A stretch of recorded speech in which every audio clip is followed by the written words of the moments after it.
नमस्कार दोस्तों, कौन बनेगा झारखंड का अगला मुख्यमंत्री।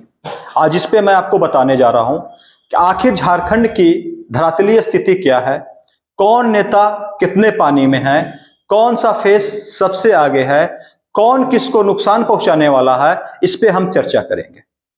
मेरे बैक में आपको एक पूरा का पूरा पिक्चर दिखाई दे रहा होगा। इस पे मैंने 4 लोगों को यहां पे रखा है। एक आपको जयराम महतो, एक चंपई सोरेन, बाबूलाल मरांडी और हेमंत सोरेन दिखाई दे रहे हैं। इसमें मुख्यमंत्री कौन बनने वाला है या इन चेहरों से कोई अलग मुख्यमंत्री बनेगा, आज चर्चा करेंगे। सबसे पहले आपको बता दूं कि मैंने जयराम महतो का फोटो इस बार इसलिए यहां पे डाला है कि जयराम महतो का जो पॉपुलैरिटी है, जो प्रसिद्धि है, इन गांवों में है जहां पे कुर्मी महतो का वोट अधिक है। कुर्मी महतो के एक बड़े नेता के रूप में उभरे हैं। लेकिन मैं आपको बता दूं कि झारखंड में अभी भी कुर्मी महतो का सबसे बड़ा नेता, अगर राजनीतिक पंडित बोलते हैं तो वो बोलते हैं सुदेश महतो को। तो क्या ये सुदेश महतो के वोट में सिंधमारी कर पाएंगे या नहीं कर पाएंगे, ये आगे देखेंगे। तो मैंने तय किया कि इनका भी फोटो क्यों ना यहाँ पे लगा दूं। इनके जो प्रशंसक हैं वो बार बार चर्चा करते हैं सोशल मीडिया पे कि ऐसे व्यक्ति को मुख्यमंत्री बनना चाहिए। लेकिन मैं प्रशंसक के मनोभाव की इज्जत करता हूं और साफ साफ कहता हूं कि अभी दूरगामी है इनका मुख्यमंत्री बनना, क्योंकि अभी ये अपने संगठन का विस्तार कर सकते हैं और विस्तारवादी के रूप में जाकर के आने वाले 5 साल 10 साल में इनका पार्टी JLKM कहां पे होगा, तब सोच सकते हैं कि मुख्यमंत्री बनेंगे या नहीं बनेंगे। अभी समय है। तो बहुत अच्छा काम कर रहे हैं और इनको जरूरत है कि अपने संगठन को और मजबूत करें और आगे बढ़े। तो आपको बेस्ट ऑफ लक आगे बढ़ने के लिए और अपने सीट पे आप अच्छा से काम करें। मैं इनके सीट का बात इसमें करूंगा कि क्या इनका सीट है, इनके जीवनी पे भी अलग से बात करूंगा।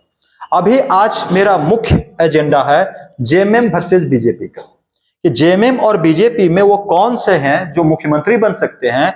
अगर हेमंत सोरेन दोबारा मुख्यमंत्री बनना है तो हेमंत सोरेन के पास ऐसा कौन सा रामबाण है, ऐसा कौन सा बाण चलाएंगे, ऐसा कौन सा तीर धनुष चलाएंगे कि जनता इनके पक्ष में वोट कर दे। और बाबूलाल मरांडी, चंपई सोरेन या रघुवर दास या अर्जुन मुंडा ऐसा कौन सा कमल खिलाएंगे कि जनता इनके पक्ष में वोट कर दे। और इनका जो सहयोगी संगठन है वह है कांग्रेस, और इनका जो मेन सहयोगी संगठन है आसू है और जदयू है और लोजपा है। तो इसी पे आज हम चर्चा करने वाले हैं। इधर से RJD भी है। तो एक वोट बैंक होता है, वो वोट बैंक फिक्स होता है कि वो कहां पे जाएगा। ऐसी वोट बैंक पे भी हम चर्चा करने वाले हैं। तो सबसे पहले हम बात करने वाले हैं आज हेमंत सोरेन की, कि हेमंत सोरेन ने पहली बार झारखंड में JMM ने 5 साल का टर्म अपना पूरा किया। हालांकि बीच में एक चेहरा बदला, सोरेन के जगह दूसरे सोरेन आए, लेकिन फिर से हेमंत सोरेन आ गए और 5 साल JMM ने पूरा कर लिया। ये इनकी उपलब्धि रही। इससे पहले 5 साल अगर पूरा करने वाला कोई एकमात्र मुख्यमंत्री है जो पूरे समय तक गद्दी पे बैठा रहा, वो है रघुवर दास, जो अभी तत्कालीन उड़ीसा के राज्यपाल हैं। तो इनका क्या निगेटिव साइड है, क्या पॉजिटिव साइड है, उसको समझ लीजिए, और इनका क्या पॉजिटिव साइड है बीजेपी का, उसको समझ लीजिए। सबसे पहले चर्चा आज हेमंत सोरेन की, और जब हेमंत भैया की चर्चा हो रही है तो फिर भाभी की भी चर्चा होनी चाहिए। देखिए, मैं यहाँ पे किसी के पक्ष में बात नहीं रखूंगा, जो धरातलीय स्थिति है उस पर बात करूंगा। अगर हेमंत सोरेन को भैया बोल रहा हूं, इसका मतलब ये नहीं है कि मैं इनको चुनाव में सपोर्ट कर रहा हूं वीडियो के माध्यम से। हमसे बड़े हैं उम्र में, भैया हैं। अगर कोई इनकी पत्नी है तो भाभी ही होंगी। तो कल्पना सोरेन की बात कर लूं, कल्पना सोरेन की जहां भी सभा हो रही है उस सभा में भीड़ देखने लायक है। जनजातीय लोग हो, OBC के लोग हो, मोमिन लोग हो, उनको देखने के लिए भीड़ उमड़ रही है। और वो भीड़ अगर वोट में बदल गया तो सबसे प्लस पॉइंट JMM के लिए होगा। JMM अपना 16, 17, 18, 19, 20 सीट तो उनका कहीं नहीं जाता, फिक्स है, वो जीत ही लेते हैं, चाहे सरकार किसी की भी हो। तो एक एवरेज इनका बना हुआ है। उस एवरेज के आगे कितना सीट लाना है, इनके सहयोगी कांग्रेस कितना सीट लाएगा, इस पे इनकी मुख्यमंत्री का पद टिका हुआ है। तो इनका सबसे बड़ा पॉजिटिव साइड अब बनके कोई उभरी है तो इन्हीं की अर्धांगिनी कल्पना सोरेन बनके उभरी है। और इनका जनजातीय क्षेत्रों में पकड़ काफी ज्यादा है और जनजातीय क्षेत्रों का वोट बैंक परसेंट काफी अच्छा है। ये इनकी सबसे बड़ी पॉजिटिव साइड है जो दिखाई पड़ रही है। और अगर मैं बात करूं इन्होंने इस बार एक मास्टर स्ट्रोक खेला है। मास्टर स्ट्रोक की चर्चा हर जगह है। मैया योजना शुरुआत में 1000 रुपया रखा गया और बाद में उस रकम को बढ़ाकर 2500 रखा गया। इनका जो चेहरा खिलखिला रहा है बस मैया योजना के ऊपर खिलखिला रहा है। इनको लगता है एक तो कल्पना सोरेन का दौरा, ऊपर से मैया योजना, महिला वोट बैंक जो काफी अच्छा प्रतिशत है झारखंड में, उसको साधने का पूरा प्रयास इन्होंने करके रखा है। अब महिलाओं के खाते में 2500 जाएंगे तो महिलाएं क्या करेंगी, वोट देंगी, ऐसा इनका सोच है। तो ये इनका मास्टर स्ट्रोक है जो इन्होंने खेल दिया है। और इनको बचाने का अगर ये स्ट्रोक, ये तीर लग गया तो फिर तो ये चेहरा खुशी खुशी दिखाई देगा, नहीं तो फिर गम में बदल सकता है।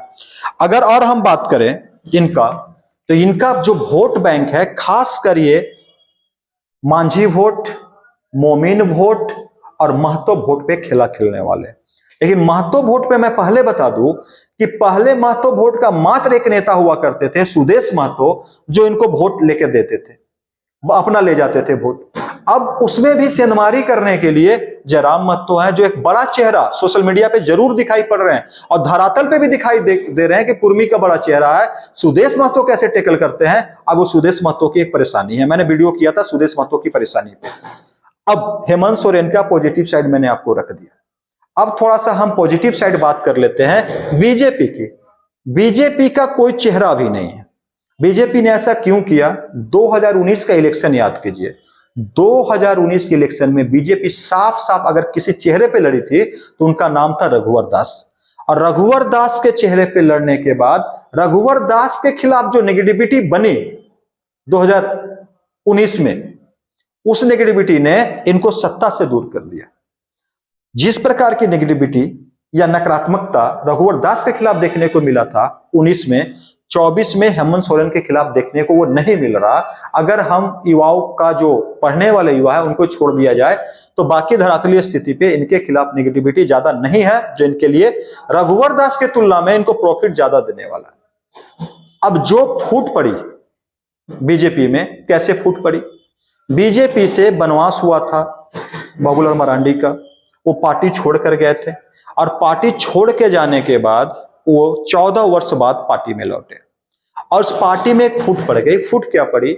रघुवर दास का अपना कैंपेन हो गया, बाबूलाल मरांडी का अपना गुट हो गया, अर्जुन मुंडा का अपना गुट हो गया। इस गुटबाजी ने 2019 के इलेक्शन में पूरी तरह से बीजेपी को पटक दिया, ग्रास रूट पे तोड़ के रख दिया। इसके लिए बीजेपी ने डैमेज कंट्रोल करने के लिए 2 मुख्यमंत्री का चुनाव किया। अगर कहा जाए, मैं मुख्यमंत्री बोल रहा हूं तो शिवराज सिंह चौहान जो मध्य प्रदेश के पूर्व मुख्यमंत्री अभी केंद्रीय मंत्री हैं, और हेमंत बिस्वा जो असम के मुख्यमंत्री हैं, 2 लोगों को झारखंड भेजा कि झारखंड में जो बीजेपी डैमेज है, अगर किसी एक नाम पे वो आ जाए तो फिर से डैमेज हो जाएगी। तो बीजेपी का ये मास्टर स्ट्रोक था इसको डैमेज कंट्रोल को कम करने के लिए, और हेमंत बिस्वा ने बहुत शानदार काम किया। हेमंत बिस्वा जहां भी गए ग्रास रूट पे काम किया, नया टीम बनाया, संगठन को मजबूत किया, और आज 2024 को संगठन मजबूत दिखाई पड़ रहा, ग्रास रूट पे धरातल पे मजबूत दिखाई दे रहा। उसके पीछे हेमंत बिस्वा का जो उग्रपन है और साथ ही जो शिवराज सिंह चौहान की चतुराई और जो चाणक्य बुद्धि है, उसने मिलकर के बीजेपी के डैमेज कंट्रोल को समाप्त किया और इस संगठन को मजबूत करने का प्रयास किया है। तो बीजेपी ग्रास रूट पे मजबूत दिखाई दे रही है। यह बीजेपी का सबसे बड़ा एजेंडा है। बीजेपी हमेशा वोट बैंक साधने का प्रयास करता है, हिंदू वोट बैंक। अब हिंदू वोट बैंक में आपका कोई भी हो, चाहे वो एसटी का वोट बैंक हो, चाहे वो जनरल का वोट बैंक हो, चाहे ओबीसी का वोट बैंक हो, उसको सारे वोट गुच्छे में चाहिए। अगर ये सारे वोट बैंक को एसटी में ना टूटने दे, अगर वोट बैंक को महतो में ना टूटने दे, अगर वोट बैंक को दूसरी जातियों में ना टूटने दे, और हिंदू के नाम पे अपना कार्ड खेल रही है और ये कार्ड में कमल खिल जाता है, तो संभवतः बीजेपी यहाँ पे आ सकती है। तो बीजेपी के अंदर जो पॉजिटिव साइड है मैं उस पर बात कर रहा हूं। और ये जो मोदी जब आएंगे तो मोदी का चेहरा अपने आप में एक राष्ट्रीय चेहरा, एक अंतर्राष्ट्रीय चेहरा, और झारखंड में वो चेहरा कुछ कहता है, बहुत कुछ बदलता है। हालांकि लोकसभा चुनाव में मोदी को झारखंड में भी देखने को मिला कि कुछ लोगों ने सपोर्ट किया, कुछ लोगों ने नहीं किया। ये अब देखा जाए कि मोदी का चेहरा यहाँ पे कितना फैक्ट करता है। लेकिन इतना बता देता हूं, मोदी का चेहरा जरूर यहाँ पे फैक्टर साबित होगा बीजेपी के लिए। बीजेपी जो भी सीट जीतेगी उसमें मोदी का चेहरा का एक बहुत बड़ा रोल होगा। तो ये है बीजेपी का ये पॉजिटिव साइड। अगर हम बात करें हेमंत सोरेन के नेगेटिव साइड की, तो नकारात्मकता की बात करें तो हेमंत सोरेन से जो यहाँ के पढ़ने वाले युवा हैं, जिन्होंने पिछली बार 2019 में एक वादा पे वोट किया था कि 5 लाख नौकरी देंगे, और इन्होंने अगर कुल मिला के हिसाब से देखा जाए तो 10,000 नौकरी देने में ये सक्षम नहीं हो पाए। बीच में इनका स्टेटमेंट आया क्या नौकरी ही सब कुछ है, व्यापार नहीं है। इसको लेकर के सोशल मीडिया पे इनको काफी ट्रोल किया गया कि जब आपके अंदर क्षमता नहीं है तो आप सत्ता में आकर बात करते हो, और सत्ता में आ जाते हो और सही से एग्जाम नहीं करा पाते। झारखंड का बहुत चर्चित एग्जाम जिसको हम झारखंड सीजीएल के नाम से जानते हैं, इनके लिए गले की हड्डी बनी हुई है। जो एग्जाम इन्होंने किसी तरह से कराया, अब उस पर भी आरोप लग रहे हैं उसमें गेटिंग सेटिंग है, उसमें चीटिंग है, और छात्र बीच बीच में धरना दे रहे हैं, और छात्रों ने कसम खाया है कि इस बार इस सरकार को, भ्रष्टाचारी सरकार को उखाड़ फेंकना है। अब उसमें कितनी सच्चाई है नहीं है ये हमें नहीं पता, लेकिन बीजेपी ने तुरंत अनाउंस किया कि अगर हम इलेक्शन जीत के आते हैं तो झारखंड सीजीएल एग्जाम को हम तुरंत रद्द करेंगे और फेयर एग्जाम करने की कोशिश करेंगे। जैसा कि जेपीएससी पे भी आरोप लगे हैं कि जो एग्जाम कंडक्ट कराए गए हैं उनमें चीटिंग हुआ, कुछ वीडियो भी देखने को मिले हैं, लेकिन जेपीएससी बोर्ड ने कुछ नहीं सुना। शायद सरकार का दबाव था या क्या था, वो जेपीएससी बोर्ड जाने। साथ ही 2 एग्जाम के पेपर लीक हुए जो युवाओं को तोड़कर रख दिया। तो मैं बताता हूं, मैया योजना वर्सेस पढ़े लिखे युवा हो गए हैं कि महिलाओं के वोट लेंगे कि युवाओं का वोट लेंगे। ये माताओं को डिसाइड करना है कि 2,500 रुपए में काम करना है उनको, या उनको ये देखना है कि उनके बच्चे पढ़े लिखे हो और बच्चे के पास नौकरी हो। ये दोनों के बीच में एक तनाव मुक्त वातावरण है। मैं नहीं बोलता कि क्या स्थिति बनेगी, नहीं बनेगी। हो सकता है हेमंत सोरेन का मास्टर स्ट्रोक 2,500 काम कर जाए, या हो सकता है जो एग्जाम का फैक्टर है इनके ऊपर भारी पड़ जाए, ये भी चीज हो सकता है। साथ ही अगर मैं बात करूं, इनका जो सहयोगी दल है कांग्रेस, अगर देखा जाए तो कांग्रेसी जो हैं इनके ऊपर एक धब्बा बन के बैठ गए। कैसे धब्बा बने हैं? तो कांग्रेस का जो संगठन है, मुझे नहीं पता झारखंड में कांग्रेस का जो नेतृत्व है कैसे काम कर रहा है। ये धरातल स्तर पे, ग्रास रूट पे सबसे कमजोर संस्था दिखाई पड़ रही है, जो हेमंत सोरेन के लिए आगे के लिए एक खतरे की घंटी है। कांग्रेस पे भ्रष्टाचार के कई आरोप लगे हैं। सबसे पहले मैं बता दूं तो कांग्रेस के जो मंत्री थे आलमगीर आलम, उनके घर में 32 करोड़ रुपए कैश पकड़ा गया। उसके बाद धीरज साहू के ऊपर 350 करोड़ रखने का आरोप लगा, वो भी मिला, कैमरे पे नजर आया। साथ ही जो हमारे स्वास्थ्य मंत्री हैं बन्ना गुप्ता, उनके ऊपर सरयू राय ने आरोप लगाया है कि इन्होंने कोरोना काल में पैसा खाया और भ्रष्टाचार किया। हालांकि स्वास्थ्य का बात कर ले तो स्वास्थ्य का स्तर झारखंड में लचर है। आज भी लोग एम्बुलेंस के जगह खटिए पे मरीज को ले जाते हैं, मरीज डॉक्टर के अभाव में हॉस्पिटल में जान त्याग देते हैं, मर जाते हैं तड़प तड़प कर, और कोई देखने वाला नहीं होता। जब सोशल मीडिया पे आती है बात तो थोड़ी सी व्यवस्था ठीक की जाती है और फिर व्यवस्था आगे फिर खराब हो जाती है। हॉस्पिटल के अंदर जो गंदगियां हैं, एक मुद्दा बन के सामने आता है कि झारखंड में आखिर स्वास्थ्य को लेकर के सरकार इतनी बेपरवाह क्यों है, और जो भी मुद्दे ये जुड़े हुए भ्रष्टाचार के, वो सारे आरोप इनके जो पार्टी के साथ जुड़े हुए हैं कांग्रेस, उनके ऊपर है। तो कांग्रेस इनके लिए सबसे नकारात्मक सिद्ध होने जा रहा है इस चुनाव में। कांग्रेस ने पिछले बार 16 सीट जीती थी, अब देखिए इस बार कितनी सीट अपनी बचा पाती है या नहीं बचा पाती, ये आगे देखा जाएगा। ये सीट बढ़ाती है, लेकिन मुझे नहीं लग रहा कि कांग्रेस सीट बढ़ाएगी। कांग्रेस इस बार डैमेज होगी, और हेमंत सोरेन ठीक ठाक दिखाई पड़ रहे हैं, लेकिन इनका सहयोगी जो कांग्रेस है वो टूटते हुए दिखाई दे रहा है और समाप्त हो जाएगा। आगे बताओ, समाप्त नहीं होगा मतलब टूटेगा वो। दूसरी चीज, एक मूर्खता कांग्रेस के मैं बता दूं, कांग्रेस के जो प्रदेश अध्यक्ष थे बहुत शानदार काम कर रहे थे। आप नाम गैस कर लीजिएगा और कमेंट बॉक्स में कर दीजिएगा। बहुत अच्छा काम कर रहे थे। अचानक 2 महीना पहले कांग्रेस को क्या सूझा, उन्होंने अध्यक्ष को चेंज करके एक नया अध्यक्ष लाया जिनका नाम है केशव चंद्र महतो। अब केशव चंद्र महतो तो जब से आए हैं निष्क्रिय ही दिखाई दे रहे हैं। फूल माला पहना दो, किसी गेस्ट हाउस में बैठा लो, फिर उनको विदा कर दो। ग्रास रूट पे वो नहीं उतरे।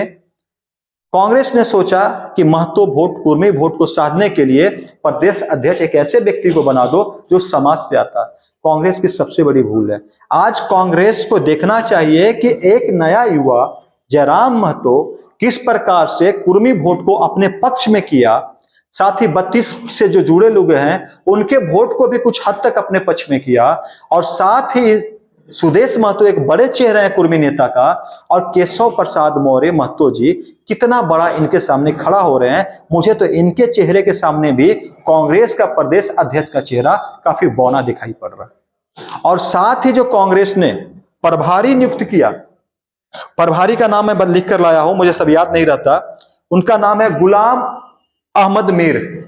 ये जम्मू कश्मीर के नेता हैं, उनको झारखंड का प्रभार दिया गया। एक बात बताइए, एक झारखंड का जो भाषा है बोलने जाने वाली, विविधताएं हैं भाषाओं का, एक जम्मू कश्मीर के व्यक्ति को क्या नॉलेज होगा?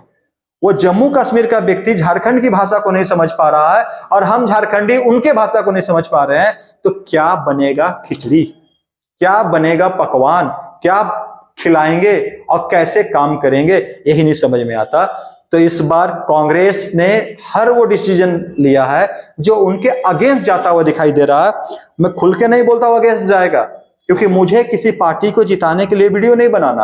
आप वोटर को बता रहा हूं कि क्या चीजें हो सकती है जो मेरा चैनल देखते हैं। अब यहां की हम बात कर लें कि इनका पॉजिटिव साइड क्या है। मैंने बताया था, नेगेटिव साइड देख लीजिए। इनका पॉजिटिव साइड यह है कि इन्होंने कोई चेहरा इस बार क्लियर नहीं किया 2019 के साथ, लेकिन इनके अंदर में फूट अभी खत्म नहीं हुआ। यहां पे बीजेपी में बाहरी पर से भीतरी चेहरा हो गया। बाबूलाल मरांडी को बाहरी चेहरा माना जा रहा है, क्यों कि उन्होंने पार्टी छोड़ा और दोबारा पार्टी में कम बैक किया। हेमंत सोरेन की पार्टी छोड़ करके चंपई सोरेन आए हैं, इनको भी बाहरी चेहरा माना जा रहा है। और जो भीतरी चेहरा रघुवर दास, जो ओबीसी का सबसे बड़ा चेहरा थे झारखंड में, उनको राजनीति से दूर रखा गया है और वो इनके लिए काफी घातक हो सकता है। ओबीसी का कोई बड़ा चेहरा यहां पे नहीं दिखाई दे रहा है इनके साथ खड़ा हुआ। भले ये जनजातीय चेहरा जोड़ते जाएं, 26% वोट पॉपुलेशन है जनजातियों की, बाकी तो 75% किसी और की ही है। तो उस 75% के लिए बीजेपी क्या कर रही है, ये बीजेपी के लिए सबसे बड़ा नुकसानदायक हो सकता है। साथ में अगर हम बीजेपी की बात करें, बीजेपी ने गोगो योजना लाया जिसको स्पष्ट ही नहीं कर पाए। ये चीज बीजेपी के ऊपर भारी पड़ने वाला है। और अगर हम बात कर ले संगठन में, तो अर्जुन मुंडा, अमर बाउरी और बाबूलाल मरांडी के बीच अंदर ही अंदर क्लेश है। एक दूसरे को हराने का प्रयास किया जाएगा, जिसके चलते कमजोर होगी।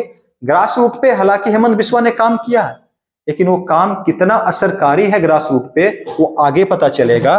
तो इस प्रकार से ये इसका पॉजिटिव साइड है। दूसरा चीज मैं बता दूं कि इनका एक और नेगेटिव साइड क्या है। इनका नेगेटिव साइड बताता हूं कि पिछले बार कोल्हान में इन्होंने सारी सीटें लगभग जीत ली, और कोल्हान का टाइगर कौन कहा जाता है, चंपई सोरेन। और इस बार चंपई सोरेन इनके साथ नहीं है। तो कोल्हान में ऐसा किया जा रहा है कि बीजेपी को चंपई सोरेन का फायदा मिलेगा, और ये कोल्हान में उनका बीजेपी के लिए प्लस पॉइंट यानी पॉजिटिव साइड होने जा रहा है। और मैं अगर बात कर लूं मुख्यमंत्री हेमंत सोरेन की, वो डैमेज कंट्रोल कैसे करेंगे ये आगे देखा जाएगा। कोल्हान में इस बार कितनी सीट जीत पाएंगे ये भी आगे देखने वाली बात है। तो कोल्हान में मुख्यमंत्री को नुकसान होता दिखाई दे रहा है, कोल्हान में बीजेपी को फायदा होता दिखाई दे रहा है ड्यू टू चंपई सोरेन। ऐसा नहीं है कि 1 से 2 से 3 सीटें नहीं निकाल पाएंगे, निकाल सकते हैं, प्रभाव दिखेगा, इनका वोट परसेंटेज घटेगा। और बीजेपी की इस बार सबसे बड़ी मास्टर स्ट्रोक, 2019 के चुनाव में बीजेपी और आजसू दोनों अलग अलग चुनाव लड़ी थी, और दोनों के वोट को अगर जोड़ दिया जाए तो 13 ऐसी सीट होती जो ये जीत सकते थे, जिसपे इन्होंने नुकसान किया। इस बार दोनों साथ में आ रहे हैं, जो इनका पॉजिटिव साइड है, और यहां पे इनका भी ये चीजें दिखाई दे रहा है। तो मैं ग्रास रूट पे अगर बात करूं, अगर कांग्रेस डैमेज नहीं होती तो हेमंत सोरेन अगले मुख्यमंत्री होंगे। अगर कांग्रेस डैमेज हो गई तो बीजेपी का कोई एक चेहरा, वो कोई भी हो सकता है, जिसे नरेंद्र मोदी या अमित शाह तय करे वो मुख्यमंत्री बनता हुआ दिखाई दे रहा है। इनको अभी दूर है, इनके लिए आगे भविष्य में अच्छा काम करेंगे, आगे आएंगे, अपने पार्टी को बढ़ाएंगे। ये भी कुछ सीटें जीत सकते हैं, अपनी सीट भी जीत सकते हैं।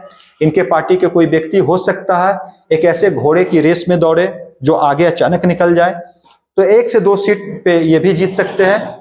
और 1 से 2 सीट हो सकता है किंग मेकर की भूमिका में आ जाए, लेकिन ये सीएम बनते हुए दिखाई प्रतीत नहीं होते। तो या तो हेमंत सोरेन या तो बीजेपी का कोई चेहरा मुख्यमंत्री बनते हुए प्रतीत हो रहा। मैंने पॉजिटिव निगेटिव दोनों बता दिया। अब आपका काम है सबसे पहले चैनल को सब्सक्राइब कर ले, वीडियो को लाइक कर ले और दूसरों तक भी भेजे कि झारखंड में क्या यथा स्थिति बन रही है। तब तक के लिए चौहान सर को आदेश दीजिए, अगले वीडियो के साथ आऊंगा। वीडियो होगा जयराम महतो के प्लेयर्स किसका खेल बिगाड़ेंगे। धन्यवाद, नमस्कार, जय हिंद दोस्तों।